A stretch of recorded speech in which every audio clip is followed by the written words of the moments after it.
എല്ലാവർക്കും നമസ്കാരം. കേരളത്തിന്റെ ക്രിസ്മസ് സ്പെഷ്യൽ എപ്പിസോഡിലേക്ക്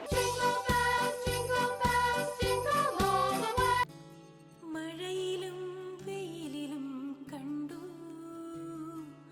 ഇരവിലും പകലിലും കണ്ടു, നാഥാ നിന്നെ ഞാൻ കണ്ടു. Christmas നവവത്സരാശംസകൾ. Christmas and New Year ആശംസകൾ. Merry Christmas and a happy, prosperous New Year. Christmas and new year ആശംസകൾ. അടുത്ത ക്രിസ്മസ് ആകുമ്പോഴത്തേക്ക് ഞാൻ ഇങ്ങനെ ചെയ്തിരിക്കും എന്ന് പറയുന്ന പലരെയും ഞാൻ കണ്ടിട്ടുണ്ട്.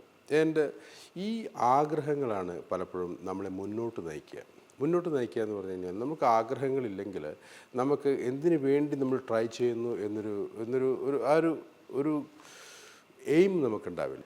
എല്ലാവരും അവരുടെ എയിമിന് വേണ്ടി നന്നായിട്ട് ഹാർഡ് വർക്ക് ചെയ്യുക. ഞാനും എൻ്റെ സൈഡിൽ നിന്ന് എൻ്റെ എയിമിന് വേണ്ടിയിട്ട് ഞാനും ഹാർഡ് വർക്ക് ചെയ്യും. ഇന്ന് ഞാൻ നിങ്ങൾക്ക് പരിചയപ്പെടുത്തുന്നത് ഫിഷ് മോളിയാണ്. ഫിഷ് മോളി എന്ന് പറഞ്ഞാൽ എൻ്റെ ചെറുപ്പത്തിൽ എൻ്റെ അമ്മ ഉണ്ടാക്കുമ്പോൾ അത് മീൻ പാലുകറി എന്നാണ് പറഞ്ഞുകൊണ്ടിരുന്നത്. അത് കാലം മാറിയപ്പോൾ അത് ഫിഷ് മോളിയായി.